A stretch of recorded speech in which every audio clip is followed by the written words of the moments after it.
ಕುಟ್ಟುವ ಮತ್ತು ಬೀಸುವ ಕಲಾಕೃತಿಯನ್ನು ನೋಡಿದ ನಂತರ ಹಾಗೆ ವಿಶ್ವವಿದ್ಯಾಲಯ ಬರುವ ದಾರಿಯಲ್ಲಿಯೇ ಮತ್ತೊಂದು ಕಲಾಕೃತಿಯ ದೃಶ್ಯವನ್ನು ನೋಡುತ್ತೇವೆ.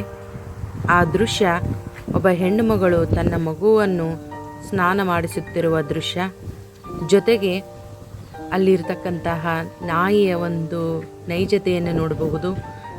ಅಲ್ಲಿ ಒಬ್ಬಳು ಹೆಣ್ಮಗಳು ಕೇರ್ತಾ ಇರತಕ್ಕಂತಹ ಸಂದರ್ಭ, ಒಂದು ಹುಡುಗಿ ನಿಂತಿರ್ತಕ್ಕಂಥದ್ದು, ಜೊತೆಗೆ ಒಂದು ಜನಪದ ಶೈಲಿಯ ಒಂದು ವಾತಾವರಣವನ್ನು ಈ ಒಂದು ಮನೆಯಲ್ಲಿ ಕಾಣಬಹುದು. ಹಳ್ಳಿಯ ಸೊಗಡನ್ನು ಕಾಣಬಹುದು, ನಮ್ಮ ಜನಪದರ ಜೀವನವನ್ನು ಕಾಣಬಹುದು. ಇದನ್ನು ನೋಡಿದಾಗ ಒಂದು ಗರತಿಯ ಹಾಡು ನನಗೆ ನೆನಪಿಗೆ ಬರುತ್ತೆ ವೀಕ್ಷಕರೇ.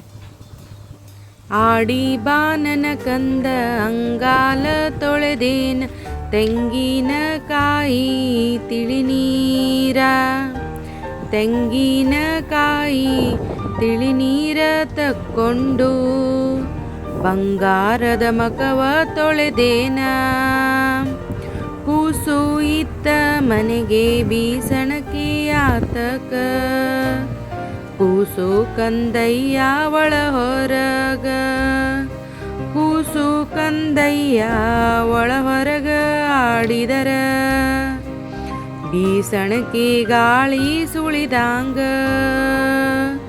ಬೀಸಣಕಿ ಗಾಳಿ ಸುಳಿದಾಂಗ.